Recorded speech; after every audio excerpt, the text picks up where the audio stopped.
Hi, my name is Paul Cunningham. I'm a member of your vestry here at Trinity, and just wanted to speak to you a little bit about stewardship. I wanted to speak to you for a minute about stewardship, but specifically volunteerism. And I wanted to start with a quote that I think applies very well to our church from Muhammad Ali. Service to others is the rent that you pay for your room here on earth. I want to just alter that a bit for this plea and say that the service to others is the rent that you pay for your room here at Trinity. We really need your help, and without your support, our missions are going to struggle. So here at Trinity, I've worked on many of our internal and our external missions, and one of the things that I'd really like to focus on is the vestry.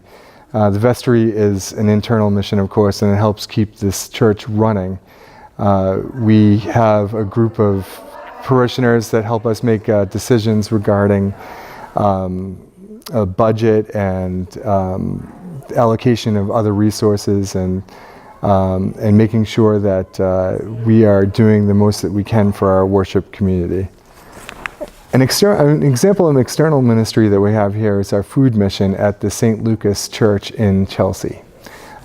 This is an extremely important mission as we feed sometimes hundreds of people on the day that we do it. It's the second Saturday of every month. And it's about a 4-hour to 8-hour commitment depending on how long you stay. But the main thing that we need is elbow grease. We need people to help serve the food, we need people to help prepare the food, and I can tell you it's a very rewarding mission, and I hope that you'll give it a shot. I want you to ask yourself if this sounds like any parish that we know. This is from the Los Angeles Times a couple of weeks ago.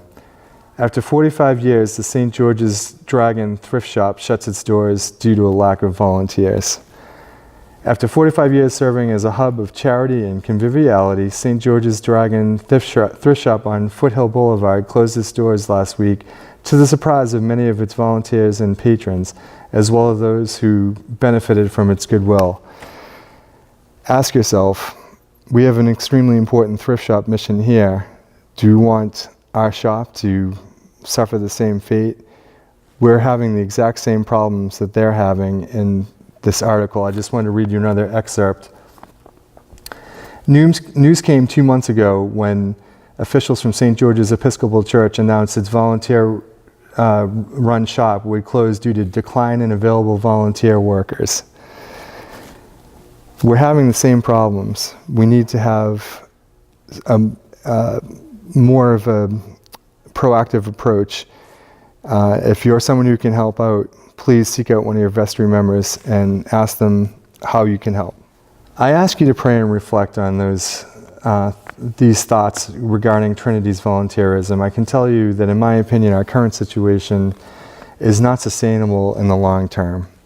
Trinity needs to get to a place where we have more volunteers all doing their share and supporting our external and internal missions, rather than what we have now, which is a few volunteers doing as much as they humanly can. Please ask yourselves whether you need to reevaluate your participation in Trinity's missions, and whether you can engage or re-engage yourselves, and maybe others, as difficult as this may be to do, to revitalize the commitment to God's missions here at Trinity. And I want to leave you with a quote from the famous book by Dr. Seuss, The Lorax. Unless someone like you who cares an awful lot, nothing is going to get better. It's not. I thank you for your time and your support of Trinity's missions.